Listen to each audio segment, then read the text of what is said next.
guys, Alex Peak Performance Reviews. Welcome to another vlog and welcome, yes, to another video. And you'll probably see from the title, it is nothing more than just a quick update video. Now, this time of year, videos do peter down a little bit. We don't get kind of so many car reviews, but we've got them coming thick and fast really soon because we've got some test days coming up. But I wanted to give you a more important update on all of the cars really. More importantly, this one and the RS3, because obviously if you've been following the channel for everything and all of our content, you'd have seen that we took the Revo Stage 2 8V2 Audi RS3 down to the drag strip, down the famous quarter mile of Santa Pod, and we did really well. I was quite pleased, but you'll probably hear from the video at the same time I feel a bit dejected. Now, there's only one reason why I was a little bit dejected. From kind of racing, you get to feel, I swear, more than what some people do. Through racing, you feel a lot through your bum, and you get to know the ins and outs of a car. And when it's not quite perfect, even though it was running really sweet, there was no hiccups and stuttering, you could just feel the car just like almost holding back on the tail end of the run. Especially, it's probably in gear technically on every in every gear, but you feel it more in third and fourth when you're really starting to pull at higher speeds, and obviously you're staying almost in gear, it feels like, for longer, so you notice a little bit more. Now, just to explain a bit more on that, we got 11.4 quarter mile at 116.6 mile an hour. That was into a headwind, so we probably easily could have been 100, maybe 11.3, 11.2 at let's say 11.3 safely at like something like 118 miles an hour, 119, which is more akin to what most stage 2 cars would get. Ours is a relatively heavy one. It's a GPF OPF car, so they tend to not get as high trap speeds as non-DPF, so Dazza cars. Same engine effectively. We have a DNWA, they just have an OPF filter,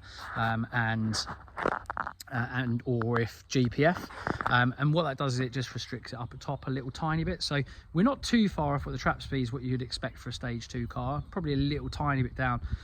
But effectively, I could feel that it was kind of holding back. The car everywhere else in the map just feels really strong, really awesome. It's been working an absolute treat. But what I noticed is you just get this little tiny bit of hold back at the top of all the way through third and fourth. And what that is, we kind of eventually worked out. We weren't sure whether there was something going on, but it turned out effectively to be the standard software in the gearbox. And basically, they are set for this limit of around 600 Newton meters, which the stock cars have nowhere near that. They're probably around 500, 520 or something like that, if I remember rightly. But the Revo software takes up to 650 Newton meters. So the stock software in the gearbox sees 600 Newton meters. And the moment it hits 600 Newton meters, which I looked on our map on the dyno graph, you're seeing that at like kind of 4,000, 4,000 RPM, and then all the way to red line, which is obviously like just beyond 7,000 RPM, 7.5 nearly.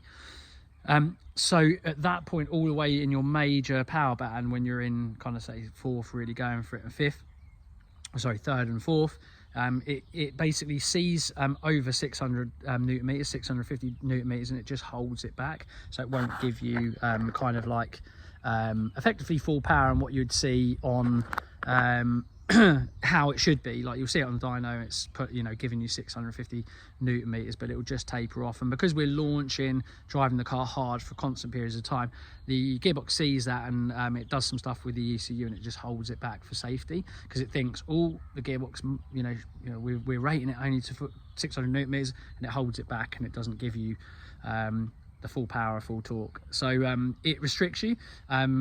I wouldn't be able to compute how much that's holding the car back, but for me, without a shadow of a doubt, that would be a low 11, and I think we might be able to knock on the door of near 10s, which is crazy. So if we get a TCU software recalibration, which Revo, unfortunately for the 8V2 don't do. They do for some other vehicles, but they don't do for the 8V2. So we're going to go, we're not sure where yet, but we're looking at different places that we can potentially get it done, and we're going to look to get that done and take it back to Santa Pod, see if we can potentially get in the 10s, but likely we say low 11s is the aim.